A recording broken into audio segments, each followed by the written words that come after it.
안녕하세요. 반갑습니다. 요새 언론에서 공매도 이야기가 많이 나오는데요. 오늘은 공매도에 대해서 간단한 개념 정도 말씀을 드리도록 하겠습니다. 주식의 거래가 여러 가지 형태가 있는데요. 증권시장에 상장된 주식 중에서 보통은 이제 주식을 가지고 있으면서 이제 파는 경우, 그러니까 매도와 주식은 이제 매수로 이제 나뉘는데요. 매도는 파는 거고 매수는 사는 거죠. 그래서 그 사는 가격과 팔고자 하는 가격에 의해서 매매 가격이 형성돼서 이제 전산 프로그램에 의해서 매매가 체결되고 그것이 확정되는 것입니다. 그런데 공매도의 경우는 말 그대로 공매도, 그러니까 빌공짜 공이거든요. 그러니까 주식을 가지고 있지 않는데 그 주식을 빌려서 팔고 그다음에 주가가 떨어지면은 사서 갖고 이 차익을 실현하는 그런 기법입니다.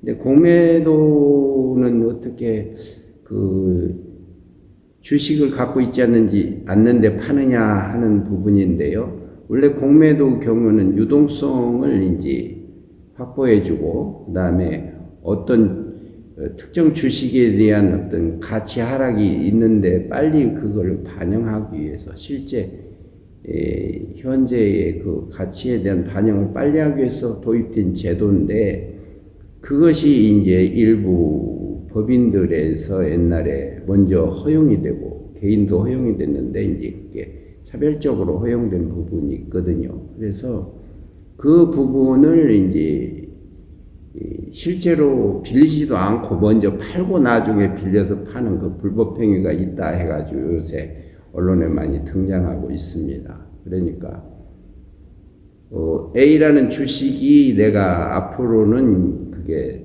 떨어질 가능성이 많다라고 예측을 해서 지금 그거를 차입해서 빌려서 팔고 나중에 그것을 주식이 떨어지면은 그것을 사가지고 갚는 형태로 되는 것입니다. 그런데 그게 일부 세력에 의해서 주가 조작이라든지 이런 것과도 연관이 될 수도 있고, 또는 이제 어떤 특정 주식을 그렇게 함으로써 어떤 주가 하락을 가속을 시킨다든지, 기존 그 주식을 보유하고 있는 사람들의 어떤 공매도를 함으로써 주식을 빨리 더 가속 떨어뜨리는 걸 가속도를 붙이게 그럼 해서 그런 기존의 그 소유주들이 더 피해를 본다 하는 그런 내용이 이제 부작용으로서 되는 것입니다.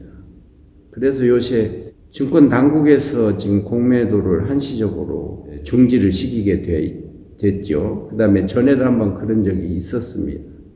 세계적으로 이제 공매도를 금지하는 국가는 아주 소수에 불과합니다. 그래서 이게 이제 어떤 사안들에 대해서는 항상 그